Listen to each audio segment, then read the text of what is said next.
तेलंगाना में 12 से ज्यादा सीटें जीतनी है या नहीं जीतनी है? तो ऐसी आवाज नहीं चलेगी। मेरे साथ दोनों हाथ उठाइए। सभी लोग जो स्टेडियम में बैठे हैं वो ही उठाए। विजय के संकल्प की मुट्ठी बीजिए। 12 सीटें से ज्यादा सीट जीतने के संकल्प की मुट्ठी बीजिए और प्रचंड आवाज से बोलिए, भारत माता की, भारत माता की, जय श्री राम, जय जय श्री राम। मंच पर उपस्थित तेलंगाना भारतीय जनता पार्टी के अध्यक्ष श्रीमान जी किशन रेड्डी जी, भाजपा की राष्ट्रीय उपाध्यक्ष और हमारी प्रत्याशी बहन अरुणा जी, श्री बंडी संजय कुमार, हमारे प्रत्याशी और राष्ट्रीय महासचिव श्री के लक्ष्मण, राज्यसभा के सांसद और ओबीसी मोर्चा के अध्यक्ष महोदय श्री येटेला राजेंद्र कुमार जी, मलकागिरी से हमारे प्रत्याशी श्री धर्मपुरी जी, हमारे प्रत्याशी निजामाबाद से श्री बीवी पाटिल जी, जहीराबाद से प्रत्याशी श्री कोंडा विश्वेश्वर रेड्डी जी, चेवल्ला से प्रत्याशी श्रीमती माधवी लता जी, हैदराबाद। माधवी आ गया हो, माधवी आ गया हो। माधवी के लिए सब लोग ताली बजाओ भाई।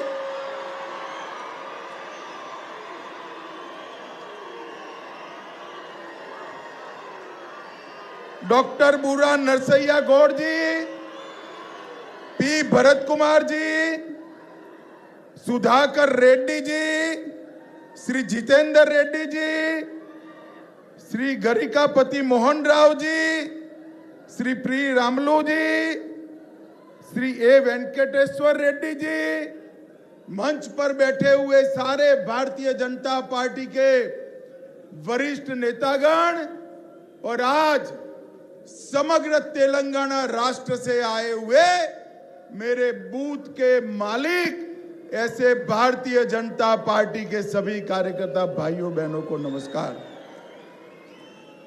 मित्रों, मुझे लगा कि इतनी धूप में किशन जी ने कार्यकर्ताओं को इकट्ठा किया है, क्या होगा, मगर आज यहां आपकी संख्या, आपका उत्साह और आपका हौसला देखकर ये निश्चित है मोदी जी तीसरी बार प्रधानमंत्री बनने जा रहे हैं।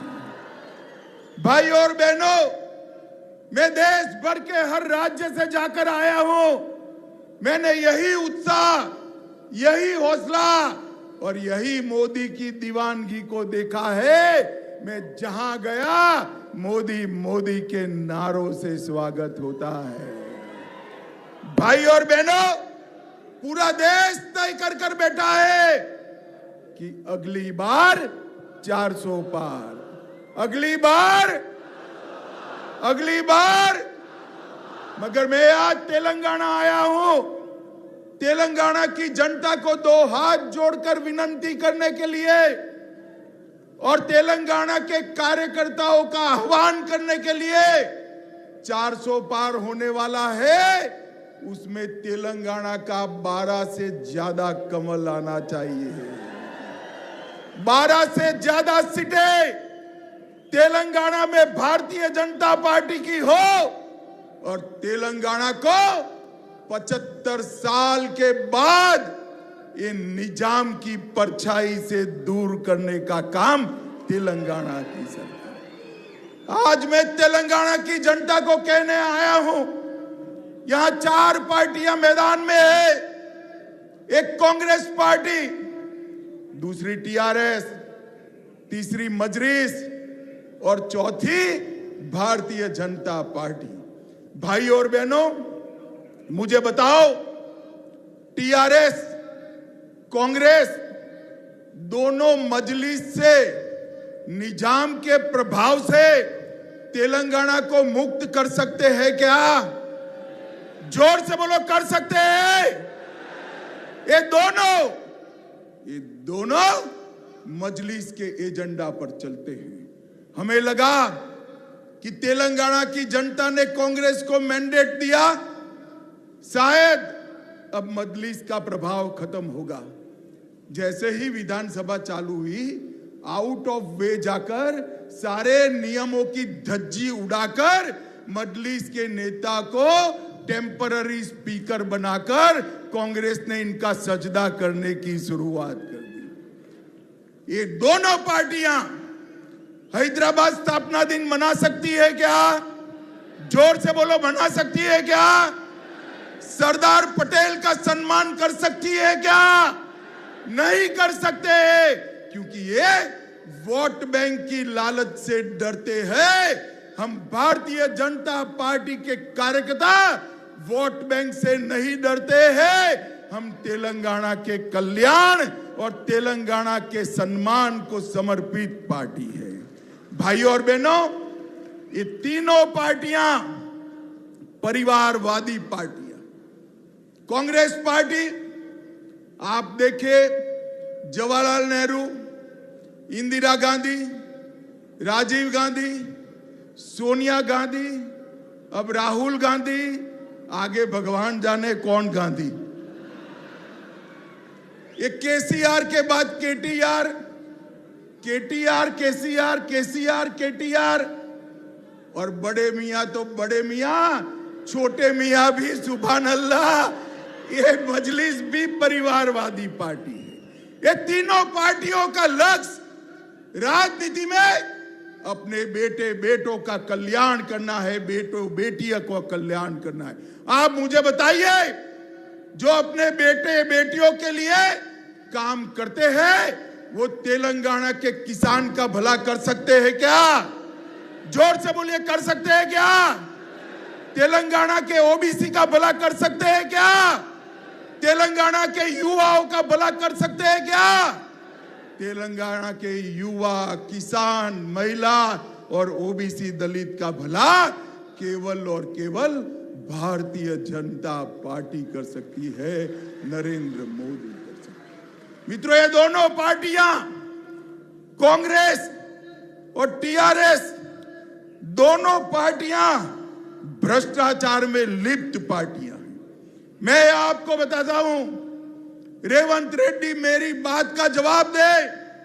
अगर साहस है तो कल प्रेस कॉन्फ्रेंस कर कहे कि अमित भाई ने जो कहा वो गलत है। एक कांग्रेस पार्टी ने कोल ब्लॉक का घोटाला किया, कॉमनवेल्थ का घोटाला किया, 2G का घोटाला किया, शारदा चिट फंड का घोटाला किया, एयरसेल मैक्सेल का घोटाला किया, अंतरिक्ष देवास का घोटाला किया, लैंड फॉर जॉब में घोटाला किया, पंचकुला में जमीन का घोटाला किया, जम्मू कश्मीर क्रिकेट एसोसिएशन का घोटाला किया, एम्ब्रेयर में डील कर घोटाला किया, एयरक्राफ्ट में घोटाला किया, ऑगस्टा वेस्टलैंड हेलीकॉप्टर घोटाला किया, बोफोर्स का घोटाला।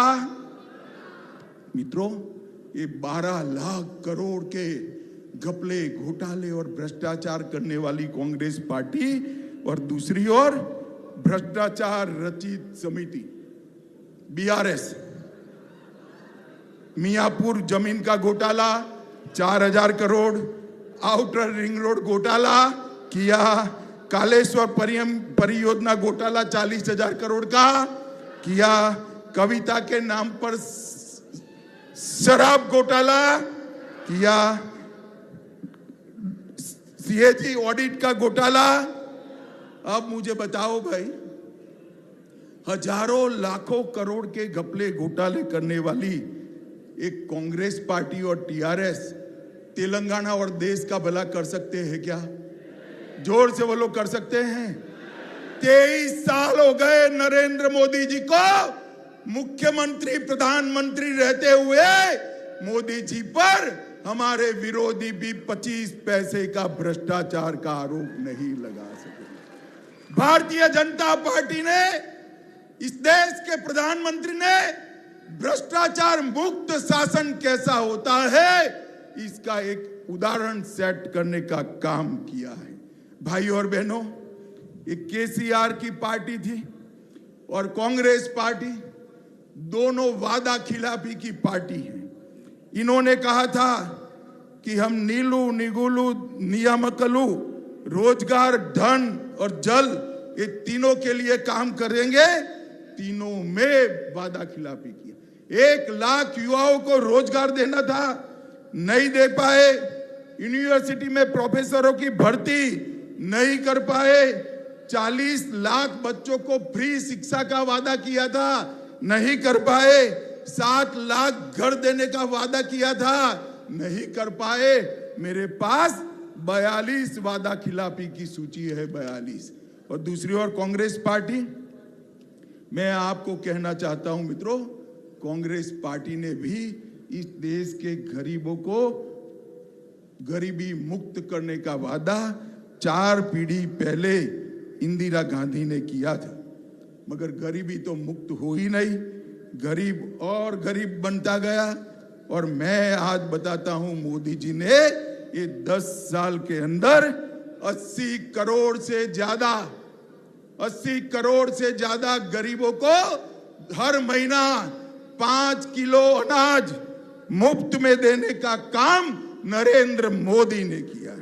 12 करोड़ से ज्यादा टॉयलेट बनाने का काम नरेंद्र मोदी ने किया। 4 करोड़ गरीबों को घर देने का काम नरेंद्र मोदी ने किया। 10 करोड़ माताओं बहनों को उज्ज्वला गैस देने का काम नरेंद्र मोदी ने किया। 14 करोड़ गरीबों के घर में नल से जल पहुंचाने का काम नरेंद्र मोदी ने किया। और 11 करोड़ किसानों को हर साल 6,000 रुपया ऑनलाइन भेजने का काम नरेंद्र मोदी जी ने किया। नरेंद्र मोदी जी ने 60 करोड़ गरीबों के जीवन में उजाला भरने का काम किया है। और साथ में मोदी जी ने हर गारंटी को पूरा किया है। मुझे बताओ भाइयों बहनों, ये कश्मीर हमारा है या नहीं है? अरे जोर से बोलो, है या नहीं है? धारा 370 हटनी चाहिए थी या नहीं हटनी चाहिए थी? हमने वादा किया था, मोदी जी ने 5 अगस्त 2019 को धारा 370 को समाप्त कर रख दिया। और आज कश्मीर, जिस लाल चौक में जाते हुए मिलिट्री के बगैर जा नहीं सकते थे, वहां तिरंगा फहर रहा है और वहां जन्माष्टमी भी मनाई जाती है। मुझे बताओ भाई और बहनों, अयोध्या में राम मंदिर बनना चाहिए था या नहीं बनना चाहिए था? 500 साल से रामलल्ला अपमानित अवस्था में थे। 70 साल से कांग्रेस पार्टी ने रामलल्ला को टेंट में रहने के लिए मजबूर किया, अटकाया, लटकाया, भटकाया, केस चलने नहीं दिया। मोदी जी के समय में केस भी समाप्त हुआ, भूमि पूजन भी हुआ और 22 जनवरी को रामलल्ला का प्राण प्रतिष्ठा भी हुआ। भाई और बहनों, मैं कांग्रेस पार्टी को पूछना चाहता हूं, अगर आप चाहते तो इतने समय में ये गारंटी पूरी हो सकती थी या नहीं हो सकती थी? उन्होंने नहीं किया। मित्रों बताओ मुझे, 3 तलाक दूर कर मुस्लिम माताओं बहनों को सम्मान देना चाहिए या नहीं देना चाहिए? 3 तलाक जाना चाहिए या नहीं जाना चाहिए? कांग्रेस पार्टी ने 3 तलाक को कभी नहीं हटाया। वो ओवैसी से डरते हैं, वो वोट बैंक से डरते हैं। नरेंद्र मोदी जी ने 3 तलाक को समाप्त करने का काम नरेंद्र मोदी जी ने किया। भाई और बहनों, और मोदी जी ने देश को सुरक्षित करने का काम किया है। ये 10 साल तक कांग्रेस की सरकार थी, सोनिया मनमोहन की सरकार थी। पाकिस्तान से रोज आलिया, मालिया, जमालिया आते थे बम धमाके करते थे और चले जाते थे, कोई कुछ नहीं बोलता था। मोदी जी के समय में भी 2 प्रयास हुए, उरी और पुलवामा में, मगर पाकिस्तान को मालूम नहीं था ये नरेंद्र मोदी सरकार है, भारतीय जनता पार्टी। 10 ही दिन में सर्जिकल स्ट्राइक और एयर स्ट्राइक कर पाकिस्तान के घर में घुसकर आतंकवादियों का सफाया करने का काम नरेंद्र मोदी जी ने किया। भाई और बहनों, अभी हमने कहा था कि हम सीएए लाएंगे, जो हमारे बांग्लादेश और पाकिस्तान से हिंदू, सिख, बौद्ध, जैन भाई बहन आए हैं, उनको नागरिकता देंगे। ये लोग विरोध करते हैं, मगर कल ही मोदी सरकार ने सीएए का वादा भी पूरा कर दिया। करोड़ों हिंदू, जैन, बौद्ध, सिख जो आसपास के देशों से आए थे, अफगानिस्तान से, पाकिस्तान से, बांग्लादेश से, उनको नागरिकता देने का काम कल नरेंद्र मोदी जी ने समाप्त कर दिया। जो अपने महिलाओं के सम्मान के लिए, अपने धर्म की रक्षा के लिए, अपने गौरव की रक्षा के लिए भारत की शरण में आए थे, इनको एक कांग्रेस वाले मजलिस, टीआरएस विरोध करते थे, नागरिकता नहीं देने देते थे। नरेंद्र मोदी जी ने इनको नागरिकता देकर उनको सम्मान के साथ जीने का उनका स्वप्न पूरा किया है। और एक गलत फहमियां फैला रहे, इस देश के अल्पसंख्यक भाइयों को कहना चाहता हूं, माताओं को कहना चाहता हूं, सीएए से किसी भी देश के नागरिक की नागरिकता जानी नहीं। सीएए नागरिकता देने का कानून है, नागरिकता लेने का कानून नहीं। ये ओवैसी भी झूठ बोल रहे हैं, खड़गे भी झूठ बोल रहे हैं, राहुल गांधी भी झूठ बोल रहे हैं कि इससे माइनॉरिटी की नागरिकता जाएगी। मैं आपको भरोसा दिलाता हूं कि सीएए के कानून के अंदर किसी की नागरिकता लेने का कोई प्रावधान नहीं है। हमारे शरणार्थियों को नागरिकता देने का प्रावधान है, मगर ये लोग वोट बैंक की राजनीति कर रहे हैं। भाइयों और बहनों, मैं इतना ही कहना चाहता हूं, आने वाले दिनों में चुनाव शुरू होगा, आपको घर घर जाना है और पूरे तेलंगाना की जनता को बताना है कि 10 साल में मोदी जी ने तेलंगाना के लिए 2,50,000 करोड़ रुपए का ग्रांट भेजा है। कितना भेजा है? और 10 साल जब यूपीए की सरकार थी, इन्होंने 1,16,000 करोड़ भेजा था। और इसके साथ साथ मोदी जी ने railway, metro, airport, highway, national highway, petroleum, university, central institute, इसके अलग से 5 लाख करोड़ से ज्यादा रुपया नरेंद्र मोदी जी ने भेजने का काम किया।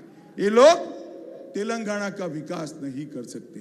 तेलंगाना का विकास केवल और केवल भारतीय जनता पार्टी कर सकती है, नरेंद्र मोदी जी कर सकते हैं। मित्रों, जो इंडिया अलायंस है, ये पूरा गठबंधन है, गमड़िया गठबंधन, केवल और केवल परिवारवादियों का गठबंधन है। मैं फिर से देश की जनता को कहना चाहता हूं, सोनिया गांधी का एकमात्र लक्ष्य है राहुल गांधी को प्रधानमंत्री बनाना। केसीआर का लक्ष्य है केटीआर को मुख्यमंत्री बनाना। ममता दीदी का लक्ष्य है भतीजे को मुख्यमंत्री बनाना। शरद पवार का लक्ष्य है सुप्रिया सुळे को मुख्यमंत्री बनाना। ठाकरे जी का लक्ष्य है, उद्धव ठाकरे जी का, आदित्य ठाकरे को मुख्यमंत्री बनाना। लालू जी का लक्ष्य है अपने बेटे को मुख्यमंत्री बनाना। भाई मुझे बताओ, ये बेटे, बेटी, जमाई, दामाद, इसमें आपकी जगह है? कहीं पर है क्या? भारत के युवा की जगह है, भारत के किसान की जगह है, भारत की माताओं की जगह है, भारत के गरीब की जगह है। ये भारत के युवान, किसान, महिलाएं और गरीब के लिए कुछ नहीं कर सकते, वो अपने बेटे बेटियों के लिए राजनीति में है। भारत के गरीब, युवा, महिला और किसान के लिए केवल और केवल नरेंद्र मोदी जी समर्पित है। मित्रों, नरेंद्र मोदी जी ने पूरे देश को समृद्ध करने का काम किया है। भारत ने चंद्रमा के दक्षिण ध्रुव पर समग्र संसार में कोई वहां नहीं पहुंच पाया था। सबसे पहले भारत ने दक्षिण ध्रुव पर चंद्रयान पहुंचाया और हमारा तिरंगा फहराने का काम किया। G20 की समिट में दिल्ली डिक्लेरेशन से अपना कूटनीतिक परचम समग्र विश्व के सामने लहराने का काम नरेंद्र मोदी जी ने किया है। आज पूरी दुनिया नरेंद्र मोदी जी का सम्मान करती है। 14 से ज्यादा देशों ने मोदी जी को अपना सबसे बड़ा नागरिक सम्मान अवार्ड, जैसे हमारे यहाँ भारत रत्न है, 14 देशों ने नरेंद्र मोदी जी ने दिया है। मोदी जी जहां भी जाते हैं लोग मोदी मोदी मोदी करते हैं। भाइयों और बहनों, ये मोदी जी का जो स्वागत है ना, ये नरेंद्र मोदी जी का नहीं है, ये भारतीय जनता पार्टी का नहीं है। मोदी जी का ये स्वागत हमारी देश की 130 करोड़ की जनता का स्वागत है। यहां समग्र तेलंगाना राष्ट्र से बूथ अध्यक्ष आए हैं। मैं सभी को कहना चाहता हूं, जब तक विजय जुलूस न निकले किसी को आराम नहीं करना है। हर मतदाता का, हर लाभार्थी का और विशेषकर हर माता बहन का संपर्क कर कमल के निशान पर बटन दबाकर मोदी जी के हाथ मजबूत करने के लिए निकल पड़ना है। यहां बैठा हुआ हर कार्यकर्ता अपने आप को नरेंद्र मोदी समझकर तेलंगाना की जनता के सामने जाए, विनम्रता से आशीर्वाद मांगे और भारत को 2047 तक पूर्ण विकसित राष्ट्र बनाने के लिए नरेंद्र मोदी का समर्थन कराइए। मैं आपको कहता हूं, मोदी जी ने गारंटी दी है कि 15 अगस्त 2047 को हमारा देश भारत, जब देश की आजादी की शताब्दी मनाई जाएगी, भारत आत्मनिर्भर होगा, भारत पूर्ण विकसित होगा और भारत माता